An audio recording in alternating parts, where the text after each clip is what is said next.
Hello and welcome to Happy Times and Places, a positively inclined Doctor Who episode commentary podcast in which I, Toby Hadoke, watch a Doctor Who story nominated by a friend of mine, commentate along, drop in fact bombs, and try to guess what my special guest's favourite things about each episode are. Hello Toby, it's me, David J Howe here. Now you may know me as a writer, as a researcher, as a publisher of all things connected with Doctor Who. But today I'm here to talk to you about one of my favourite stories, and it's The Mind Robber. Well, welcome back to this all too real podcast that centres around an all too unreal fictional world of Doctor Who in a fictional world of the land of fiction, where fiction meets fiction. In a story that was originally called The Fact of Fiction, which I think is a beautiful title. These episodes are very short. This one is only 19 and a half minutes long, and it's not the shortest one. It was manna from heaven in those days of videotape bootlegs, because its shortness meant you could fit another episode on your E180. I'm inspired. I've been talking to Ian Key, who is one of the lovely residents of Patreonville, but also someone who's someone I know as a friend personally as well. And Ian and I were talking based on an AMA that I've done also in Patreonville about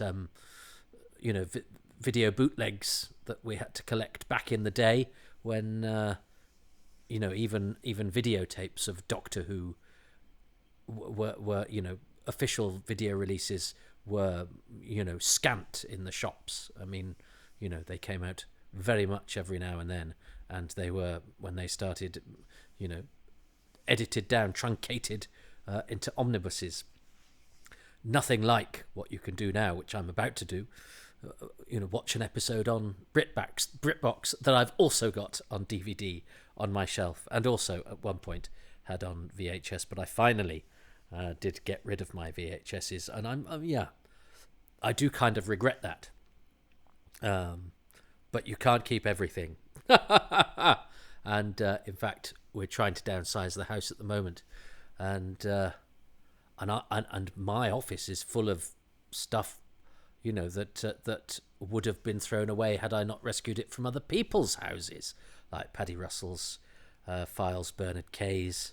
I've just taken delivery of a load of theatre programmes from a guy that my uncle found in a junk shop that the guy didn't want any money for. He wanted them to go to a good home before he chucked them away. So there's only so much space. But yes, this I did have this on VHS, on bootleg and on official. But I still have it in multiple copies. But yes, I was saying that talking to Ian has made me think it's I think an indefinable magic, which is if you only listen to these commentaries, do have a listen to Indefinable Magic. I think they're my favourite ones to do, which are sort of essays on particular aspects of Doctor Who, and increasingly they're getting sort of autobiographical and trying to sort of encapsulate the fan experience. Maybe I need to be bolder and do one about tea. That's one on the list, or Australia. But the ones that are easier to write because they're born out of just memory. But are ones like the Target books and blah de blah. And the one I've been thinking of is doing one about collecting bootlegs, because that was very much a rite of passage. That was very much a very exciting part. Well, full of excitement, expectation, disappointment, and all sorts of, things unique to the collecting of Doctor Who video. There's an excellent documentary by Ed Stradling. Is it called Check Slice and Videotape on the DVD range that was actually very popular because I think it chimed in with the experiences of everybody of a certain age. So yeah, that's one to do. But for now, I'm concentrating on commentaries, and I'm going to do a little 19-minute session. I'm sure I will string it out. I already have done. In the company of David J Howe, who is a top fella, and when I was collecting bootleg VHSs, probably had all of the episodes and was organising things and researching and interviewing people and writing articles and doing that excellent early groundwork, without which Doctor Who history and Doctor Who fandom would not have the foundations. Doctor Who historical research and Doctor Who fandom would not have the foundations that it has. So I'm very delighted that David has contributed to this. I'm 2 behind. I was close with episode 1. I could have got episode 2, but I didn't, because I went with my gut my heart rather than with my brain, which we all make mistakes when we're choosing things, as the Doctor is about to reveal to Zoe. As the Doctor, Zoe, and the other Jamie start this episode, but they're not all going to finish it. It's episode 3 of The Mind Robber. I want you to press play if you're so inclined. I don't know if anybody is, but let's go through the motions in 3, 2, 1.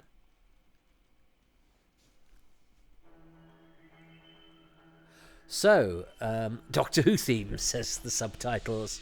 I'm just going to turn that down a little bit. So, there we go. Here we go. It's The Mind Robber. So, it's extraordinary, isn't it, that these episodes are so short? But, that doesn't do the story any harm. It doesn't feel underdeveloped, and the plot, such as it is, couldn't really get any more complex. The plot is the plot, so it would probably only be strung out by set pieces, which a lot of the set pieces in this are very well done. But I'm not complaining about the shortness of the episodes. I actually love how simple a lot of this is. That's not even a set. It's just blackness. It's just the corner of a studio,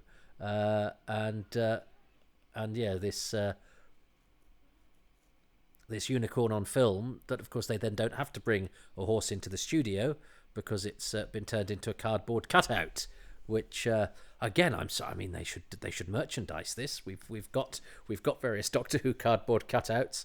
Why should only character options do stuff from the classic series? Now, I think this is where the story has a little bit of a problem, in the whole, well, I don't believe it. If we say we don't believe it, it stops. And that will get quite repetitive. But it's an interesting idea. I love that close-up of Troughton. He's got a great face. And here we have the Master.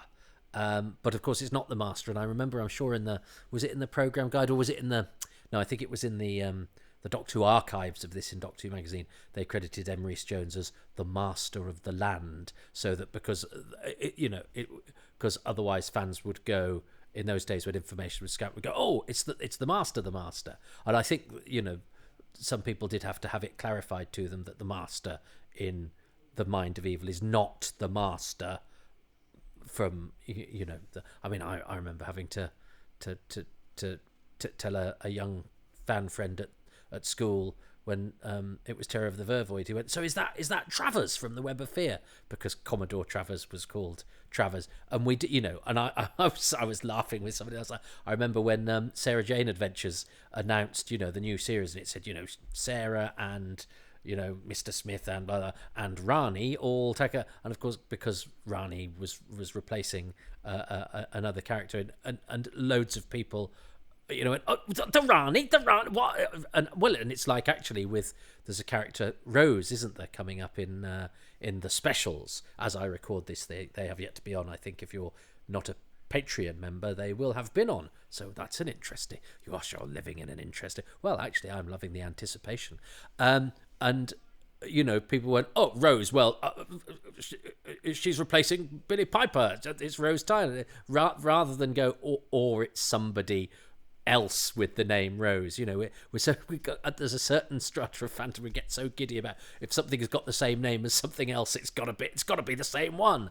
For people who for a show that's all about difference every week and changing horizons and all that sort of thing, we do very much like things to be the same one as the one that came before. Anyway, whilst I'm being rude about people who jump to conclusions, I've missed the end of Hamish Wilson.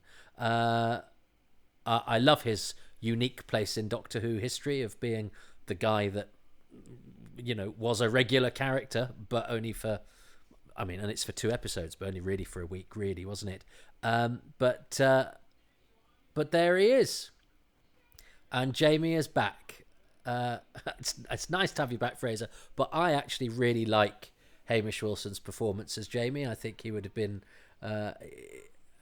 it's kind of like straight on with business.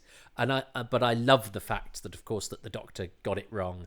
And that's a great shot through a cobweb. Excellent cobweb work. The BBC, David Whittaker, Evan Hercules. That's a wonderful shot. I'd forgotten about that shot, That's probably not one that... no, because my bootleg was good enough quality. I'd just forgotten about that beautiful cobweb shot. I'm taken with it, and I like it.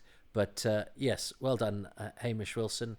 I like you being... I like the fact that you were there. Oh, yes, and I like the fact that the Doctor got it wrong and had to admit that to Zoe. I like the Doctor being sort of flawed. Because he's got his mind on other things.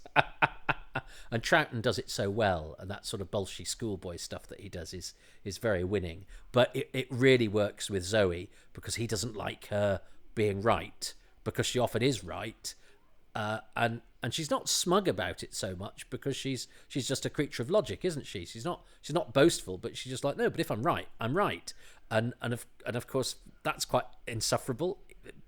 Even though she's not actually doing anything wrong, so you want to cut her down to size, and it's quite fun that the Doctor wants to cut her down to size. But then, if he's wrong, it's funny because again, she's just like, but you were wrong, and that's all right to say that. I think the comic potential and the comic dynamic in that is lovely because nobody's being an arse because it's and doubling down when you sort of know you're wrong, but you don't want to admit to it is something that we can all identify with, and we sort of know it's naughty, and yet we do it anyway. So it's an identifiable dynamic as well, where we know the sort of joke is on that aspect of us, and our desire for Zoe to be wrong because we don't like people who are right all the time. How dare they?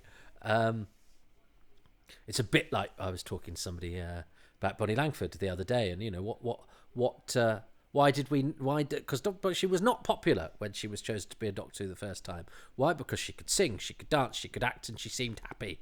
And it's like, yeah, we don't trust that. And it's like, what does that say about us? She hasn't done anything wrong. She wasn't a boastful person. She wasn't. She never had a reputation of being difficult to work with or anything like that. But she was.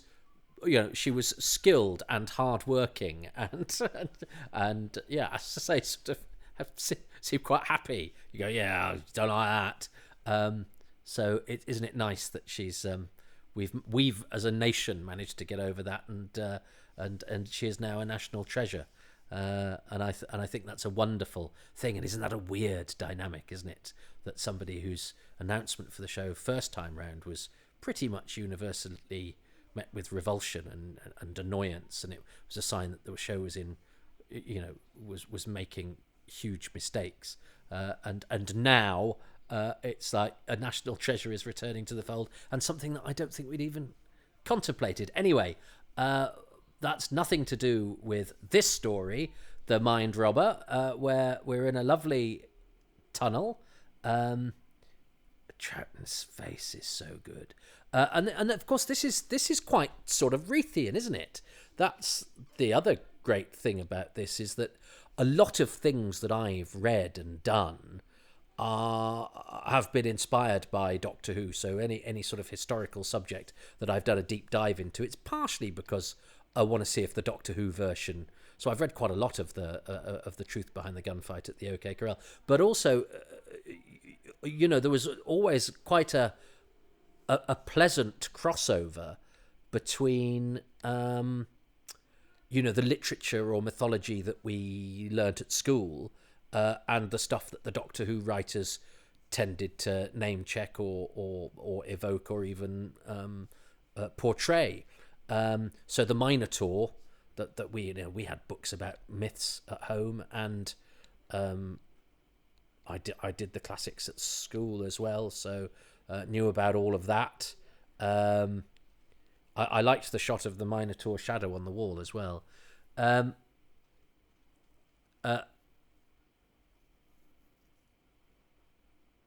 That's nice. And are we going to have a sort of point of view shot? Yeah, there we go. And Jamie puts his coat over the eye of the shoulder. And another thing about names, people getting names right. Emrys Jones is often confused with Emrys James. Emrys James is Orcon in State of Decay. Both very different actors, but often, and I think Doctor Who magazine did it, and I think when Emrys James died, he was listed in some publications as the guy that played the Master in The Mind Robber and Orcon in in State of Decay. It's a good Minotaur. We only see it for a second. I'm assuming that must have been a stock Minotaur to see it. So, and I believe there's some confusion over who plays it. In the listings I always had, it was Richard Irison, who was my former agent, who plays Axis in the next story, the Crotons. So you actually see him in the flesh. He was a good actor, Richard, and he did Mr. Sparrow from the brewery in EastEnders, and did loads of work. And was quite a recognisable TV face in the 70s and 80s, but then became an agent. But somebody, is it Alex Moore? One of the guys, Ben Jolly, one of the, or even Stephen Griffiths, one of the guys who's good with actors. We're a little sort of brains trust of note comparers on actors. Said they'd spoken to Richard and that he didn't remember it. Now that doesn't necessarily mean he didn't do it, but anyway, I've had some doubt cast on who played the Minotaur. I don't know why because I don't have any further information on that, so it's not a particularly useful contribution. Anyway, Emrys Jones playing the Master of the Land. It's not his first visit to the Doctor Who studio, because he was married at the time to Anne Riddler, who plays Dr. Gemma Corwin in The Wheel in Space. And I believe that for her final episode, she had, or one of the episodes, I think it was her final episode of The Wheel in Space, she wasn't very well. And so he attended rehearsals on her behalf in order to, because the show must go on, and sort of stood in for her for a couple of days. She did the performance, which obviously, I mean, I don't know if that meant that he was in the production team's mind and was cast a little bit later on, or if it's coincidence. There's enough coincidence in the acting business for that to be the case. But anyway, that's a nice little bit of trivia, isn't it? He'd sort of doubled for his wife when she had the flu, not that long before this. It's a charming performance from Bernard Horsfall, who I think is a lovely actor with a great solid presence, and I do love that idea that Gulliver can only speak the words that he's given. I think that's a fantastic application of the storyline, the story idea into the events of the episode. They're doing a lot, aren't they? With very sort of limited resources. And we're getting new sets every week as well, which is interesting. But we do have a little bit of location here. Jamie goes to Castrovalva, doesn't he? Richard Irison is also the reason he's listed as playing the Minotaur is because he's around, because he's playing one of the toy soldiers, and one of the toy soldiers is also Ian Hines, who is Fraser Hines' brother. Now, that's always been in Doctor Who lore, but nobody's ever interviewed Ian Hines, and I always thought that's a bit odd, because you'd get him in, wouldn't you? He's around, but so I spoke to Fraser about this, but they've lost touch. They don't. They're not. They're not in touch anymore. So Fraser doesn't even know where he is. Interestingly, families are funny things, aren't they? So that's why we've never, because you think hoik him in and stick him in front of the camera. It's an easy other contributor to a DVD extra, but no, actually Ian is somebody who's never been interviewed or spoken about Doctor Who, because getting hold with him is not as easy as one might think without knowing the details.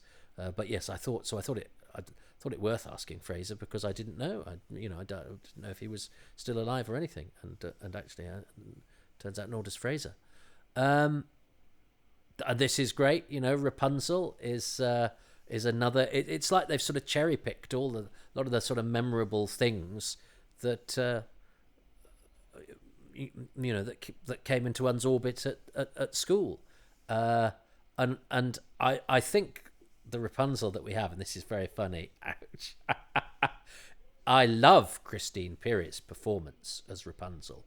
And of course, we think she looks like that, but that's a wig. So I don't know what her hair was like in real life. And she's she's somebody that was never been traced or interviewed about Doctor Who. In fact, I think one of the Brains Trust, Stephen Griffiths, sort of knows where she is, but he's had no luck. And it's a shame, because I think she's got a real Ewan Woodcutter's son. I love that. I think that's great. But I think she gives a really sort of charming, slightly coquettish performance. And she's got a really nice energy about her. But she didn't do an awful lot apart from after playing Rapunzel. It's such a pity you're not a prince. Go on, let him in, Rapunzel. Let him into your boudoir. But it's very charming, isn't it? I mean, there's. Oh, and she's vanished. Yeah, so I was going to say there's no danger here, but it is still quite disconcerting, isn't it? Everywhere you turn is a bit of a mystery. We know that there's this sort of menagerie of fictional characters, but we don't know why. And we know there are threats, because there are the toy soldiers. The white robots have been hanging around, and there's this weird guy who we haven't seen yet, who's watching everything and saying saying enigmatic things. And that's Christine Perry's voice as well, playing the voice of but because no point in hiring another actor when you've got somebody there who can do it for free. But this is another turnaround again, because we've had the Forest of Words, we've had the spooky, gloomy tunnels with the cobwebs, and now we've got this weird place of computer banks and ticker tape. Ticker tape seems an extraordinary thing now, doesn't it? And I was thinking I've been listening to Hamster with a Blunt Penknife, lovely podcast, and they're talking about the seeds of death, and in that, everyone, Brent walks around with a clipboard, because we can have TMAT, we can have all futuristic things, but some things as well, we make with the things that we know that we've got. So pen and paper, whereas of course I've written loads of things today and it's been on a keyboard or on a handheld device. I haven't used a pen and paper apart from to scribble down a number here and there every now and again, and that's probably quite old-fashioned of me. Sue Pulford, I don't think anyone's ever found her either as the Medusa, and this is a lovely bit of Ray Harryhausen type of stop motion, isn't it? The film's slightly out of phase there, isn't it? But or maybe it's just the movement. But anyway, I like it because it reminds me of the skeletons in Jason of the Argonauts, and this is quite a nice dramatic device of having Jamie reading out what's going to happen to them, and it happening to them, because that's quite meta as well. He's reading it out like it's a story, and of course this is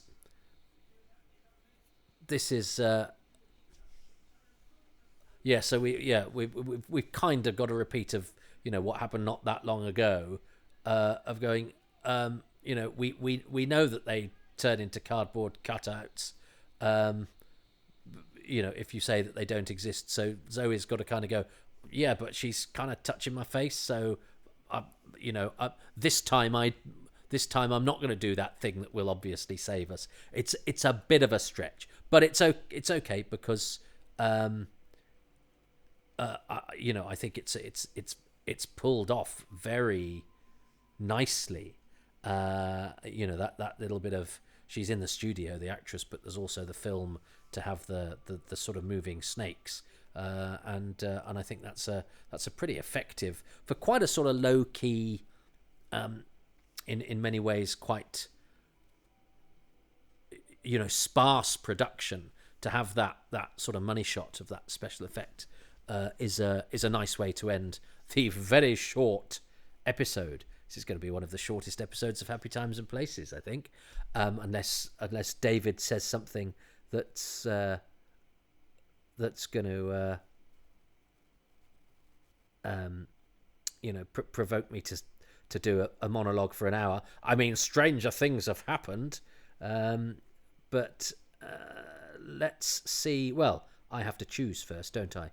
What my thing about episode 3 is, whilst I download David's. What's my favourite thing about episode 3? Well, I can't do Hamish Wilson really, because we kind of covered the new Jamie last time, and we sort of lose him this time. I suppose it might be because I kind of, forewarned is forearmed.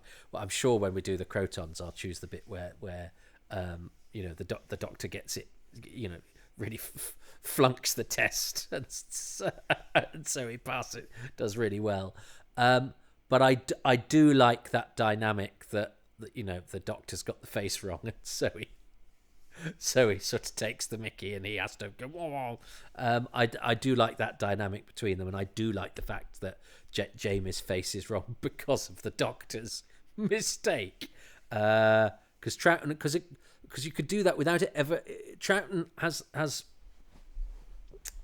the skill to do that without it actually undermining the character of the Doctor. It somehow, because he exudes sort of intelligence and gravitas, it never makes the Doctor seem like a fool. I don't know quite how that works. He's this sort of childish improviser klutz, who nonetheless always has a sort of deep searing intelligence at the back of it all, so he can sort of have his cake and eat it. I do like that. I admire the special effect of the Medusa. I love the idea of Gulliver only being able to say lines from the... And in fact, when I read about that, I think Peter Ling maybe said it in an interview, and it was before I'd seen the story. I remember thinking, that's a damn good idea, actually. That makes this story that seems to be quite a weird sort of comic book, sort of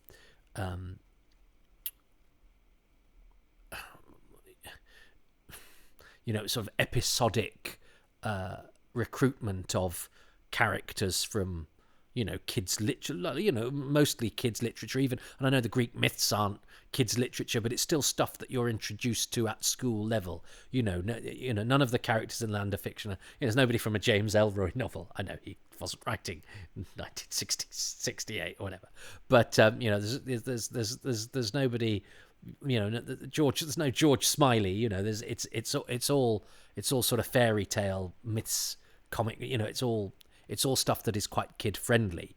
The fiction, because strictly speaking, for the Land of Fiction, you could have anybody, couldn't you? You could have the woman from Deep Throat. That's not true. I mean, again, you wouldn't, because it's Doctor Who. But you could have the guy from American Psycho. And I know I'm invoking things that, it would be the land of fiction and prescience, but it is all sort of kiddie literature stuff.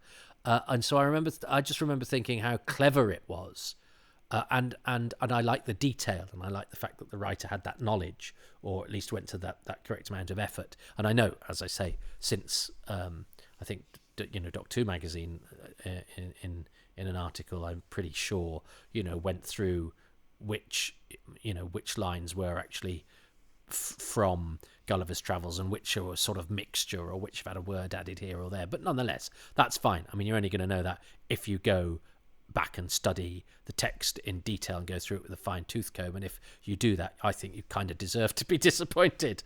I mean, I'm glad Doc 2 magazine did that. I was right to do it. I was in an illustrative and intelligent, an article, an informative article, which is absolutely fine. But if you did it just, if you were to do it just to try and catch the writer out, I think you deserve, in the same way that anybody that, although somebody did give me a different point of view to this, but when people sit, when you're doing a Shakespeare play and they sit in the front row, with a finger on the text going through it, you kind of go, oh, come on, or you had to catch me out. But actually, that might be an intellectual exercise where somebody's, or it might be an aid for somebody that has issues with hearing or concentration or whatever. So one shouldn't be too judgmental. But if you've just gone with the text in order to, catch the actors out, or go home thinking, well, I think you'll find about Act 4, Scene 2 or whatever, then again, you deserve to do what happened when we were doing Midsummer Night's Dream at the Royal Exchange, and my friend Francis McGee, who was playing Peter Quince, and we were all the rude mechanicals, when we came on to do our play within the play, he jumped off. We all came on in a van. He jumped out the back of the van, and we'd all spotted this person following the text, and he went into the audience and he grabbed it and he threw it. Anything went when we were doing that show. It was great. Anyway, so is it that and with due reverence to the special effect as well, which I think for the time is a handy piece of kit, and a lot of effort's got into that, and is reminiscent of those Harryhausen films that again were such an important part of my childhood, and of course very cinematic. And Troughton is in Jason of the Argonauts, of course, as well, but cinematic. But of course, when I watched Jason of the Argonauts, I didn't know that was Patrick Troughton, I think, and he's in one of the Sinbad ones as well. And it was only afterwards, and when I saw a picture of him, my brother pointed out something. I was like, oh God, wow, that was Patrick. Oh, because he had a good career, didn't he? Movies, but always turning up in stuff that seemed pretty cool as well. Jason and the Argonauts, Sinbad, and Tom Baker's in a Sinbad too. As is Caroline Munro, who of course was going to be in Doctor Who the movie at one point. God, that's another story. Anyway, I did meet her. So yeah, the Harryhausen snake head of the Medusa is pretty cool, and I like the Medusa being in it because, and as I think I started saying it, there is a Reithian element. It's sort of it encourages kids to, have renewed vigor when they go back to school to study those things, or when those things are brought up in school, they're like, oh, that's cool because that was in Doctor Who. If you're prone to be inspired by Doctor Who to then check out all the things that are in Doctor Who, and I think a lot of us do that, then it's serving a greater purpose, even beyond the entertainment value, and also the fact that this story is so bold to be so different. But I think I've got to go, just because I was so impressed when I first read it. It does make for Gulliver's contribution to be actually rather charming. Bernard Horsfall's great. But it's also, a clue to the story for the Doctor, and a clue to how to deal with the various fictional elements and what some of their limitations might be. They can only do, what they do within the literature that they exist in, because Gulliver can only do what he does in the pages of those books, because that's all he is, and that's what makes us different from fictional characters, is that we're not limited by what we are prescribed to be by our creator, if you like. Although, if you are religious, then actually we could be, and that makes for quite an interesting philosophical debate, doesn't it? But anyway, that's not, that's digging quite deep, isn't it? That's extrapolating beyond what anybody who was making this story back then would ever have considered to be reasonable attention to give to this, frivolous adventure in which our time travellers, scamper about getting involved with fairy tales and robots. But yes, Gulliver only saying the lines that Gulliver is given in Gulliver's Travels, I think, is a wonderful idea, and it's weaved into the it's woven into the story artfully, and I think it's a really neat idea, and I think it's an idea that kids would really latch onto and enjoy, because I know I did when I first read about it when I was much younger, and I remember thinking how terribly clever that was. And it's a beautiful idea. What's David going to choose? He's on an exercise bike in his video. Lots of fields behind him. And more cat. They've got a lot of things that cats can climb up and scratch in their house, which is very wise if you have cats, because they do like scratching things. So episode 3 of The Mind Robber has got a great sequence in it where Jamie and Zoe and the Doctor are going through a labyrinth to try and find the centre of the labyrinth. And of course there's a Minotaur in there, and Medusa and all sorts of stuff. And I just love the labyrinth. I think for obviously not very much money, they've put together spider webs and walls, and it looks great, and the sound effects are great, dripping water. So Mind Robber, the labyrinth, that's my choice. Well, you keep peddling away there, David. That is a good choice. It's a shame that the sound effects are always slightly compromised for me on these viewings, because, of course, I have to gab on all the way through, lest you get bestowed a silence. And the only thing worse than having to listen to me bang on, presumably, is to have nothing coming into your ears, because you have your headphones in for a reason. So yes, and you've evoked that very nicely, David, and I think particularly you've hit upon one of the really charming aspects of it, is that it's pieced together in not very much studio space at all. And again, Evan Hercules, in his only, and again, I'm saluting the name. Can you imagine? It'd be a great name for. Please welcome onto the stage your next act for the evening. It's Evan Hercules. I wish I'd thought to change my name, because Toby Hadoke, Evan Hercules. I mean, it's not too dissimilar, except that mine isn't particularly exciting, and everybody gets it wrong. But Evan Hercules does a good job, and I love the cobwebs are all fantastic, and then that cobweb that they shoot through when they come in is a wonderful sort of symbiosis of the designer's art and the director's art of how to make it visually interesting, but also evocative.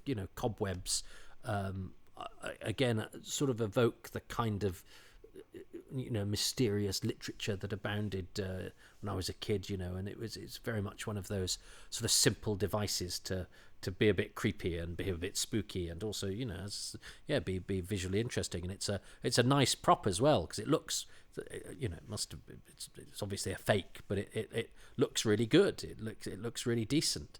I could have just chosen that shot of the cobweb, which is not one I'd remembered, and it's odd because I've seen this story a lot. It's not like this is a story that is totally alien to me, although I haven't watched it for a very long time.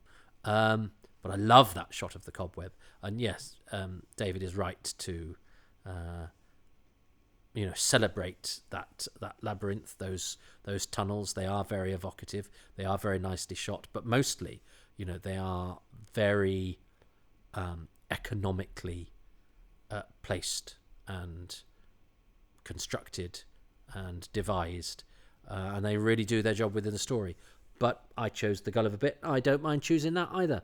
Maybe I should have chosen that as my favorite, as my bonus thing about the whole story.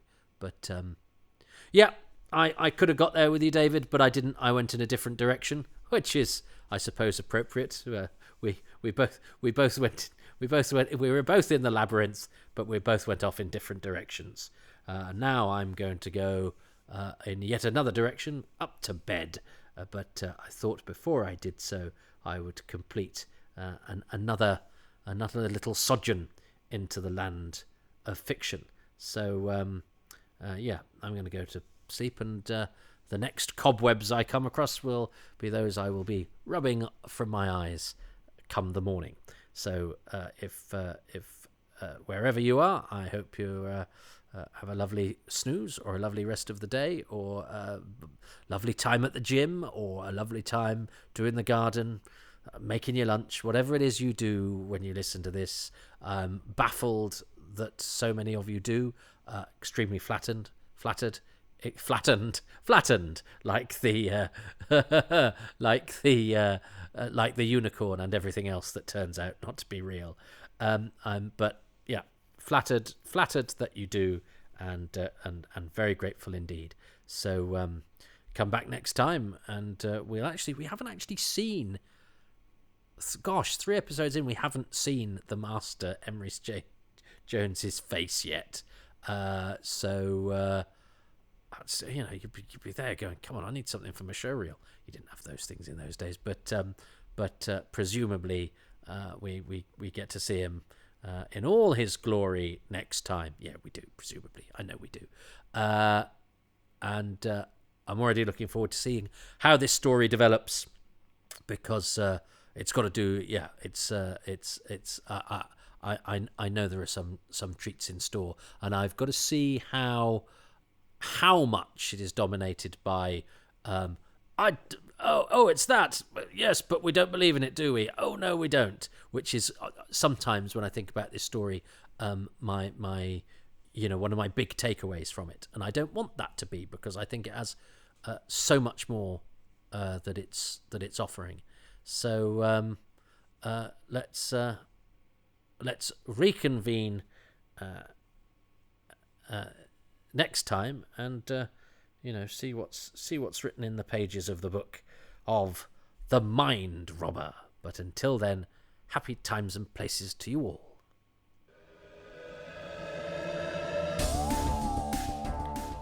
Thank you very much for listening to Happy Times and Places, which is presented by me, Toby Hadoke, and my special guest, David J Howe, who can be found on Twitter at DavidJHowe1, and also online at howswho.co.uk. I'm grateful to David and to the patrons who make these podcasts possible, and they include Joel Aarons, Joanne Abbott, Keith Adams, Mark Aldridge, Kit Allen, Neil Allen, Jonathan Appleton, Sebastian April, Tilt Ariza, Radit Ariza, Simon Ash, Richard Alt, Richard Baker, Stephen Bamford, Simon Barker, Ollie Barrett, Andy Benison, Richard Bignell, Peter Blackett, Robin Bland, Gareth Bowley, David Brody, Hugh Buchtman, Tim Burrows, DC, Paul Caddington, Anthony Carroll, Damien Cartin, Phil Chapman, Ralph Chilton, Susan Christian, Steve Churchill, Kevin Clark, Graham Cluley, Mark Cockram, Charles Coffin, and Simon Coling. The music is by Dave Gates, the artwork by Dylan Patterson. Well, they all get their names read out because they are members of my patron community at patreon.com/Toby Hadoke, where for as little as £3 a month, you can ensure that I can do these to the best of my ability and record them on decent equipment and set some proper aside to do them, and not write the great British novel, because frankly that's not paying me £3 a month, and that doesn't get advance releases, bonus material, pictures of my dog, monthly AMAs, and all sorts of other goodies. That's what everyone gets. That's what everyone gets upon entry, which is available, as I say, at £3 a month. You can get 10% off that if you sign up for a year in one go, and that's the same across the board. All tiers get 10% off if you commit to a year. But look, any form of commitment in these financially uncertain times is difficult, and I completely understand that. So if you don't want to do the monthly commitment, but can occasionally perhaps buy me a cyber coffee, which is the sort of thing that freelance, unpensioned, no sick pay, no holiday pay, flowery, bloody artist types like me, sometimes a coffee will just do our soul a little bit of good, but it's not really a coffee, is it? It's a cyberspace equivalent of coffee. It's pixelated. The granules are made of pixels, and the water is made of downloads. I don't know how I don't know how space works, and we live in space now. Anyway, Ko-fi.com/Toby Hadoke is, where you can reward gold like that. Do you know what? Sometimes spontaneity is my friend, and sometimes it comes up with metaphors that are neither consistent nor funny, and sentences that don't ever quite go anywhere worthwhile. And I think the whole trying to say donate to my Ko-fi page in an interesting way, I think went there this time. But you know what? Failure is one of the basic freedoms, and it's the yardstick by which you can measure the gold that I usually come out with. So I'm leaving that there. This is what people are paying for. And if you haven't paid and you're not a Ko-fi donator or a Patreon subscriber, I mean, you still get this rubbish, but you just get it later. So I suppose not paying means you do have the opportunity to die before getting this sort of poured down your ears. So there's an optimistic way to look at it.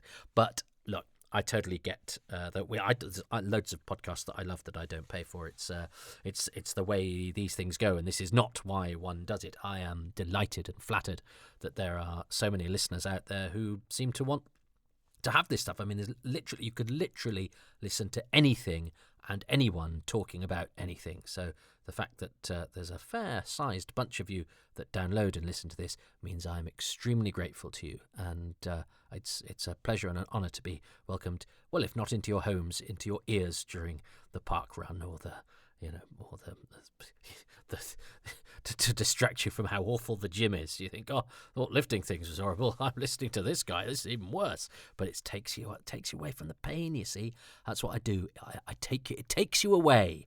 And without the need for a frog on a chair. I like that frog on the chair, by the way. I thought that showed admirable chutzpah.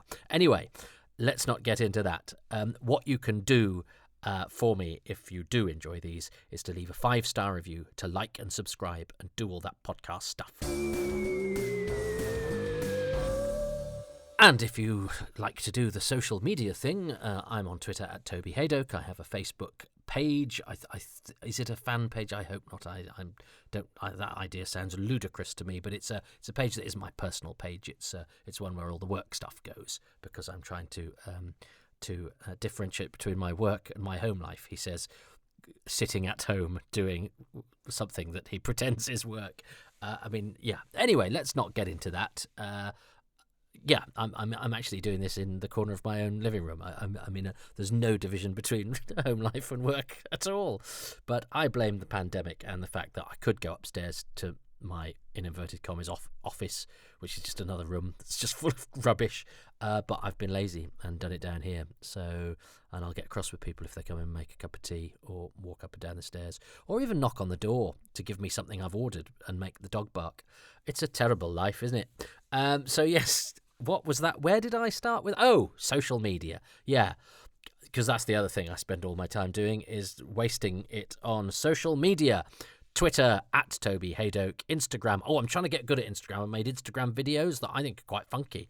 You could do all sorts of special effects and cutting things, and I do that for my comedy club, Excess Malarkey, and that's on toby.hadoke at Instagram. And there's a few other bits and bobs there related to sort of other projects that I have, but I'm trying to make them in video form, or at least teasers in video form, because that's what all the cool kids are doing nowadays. And one day I'll be allowed to hang out with the cool kids, but I think if I did, they'd probably be entitled to, take out some sort of restraining order, or just have me humanely destroyed. Anyway, Instagram. I'm on Instagram. I'm on Twitter. These podcasts also have their own feed at Hadoke Podcasts, and I do all of that sort of narcissistic self-expression that is a la mode these days.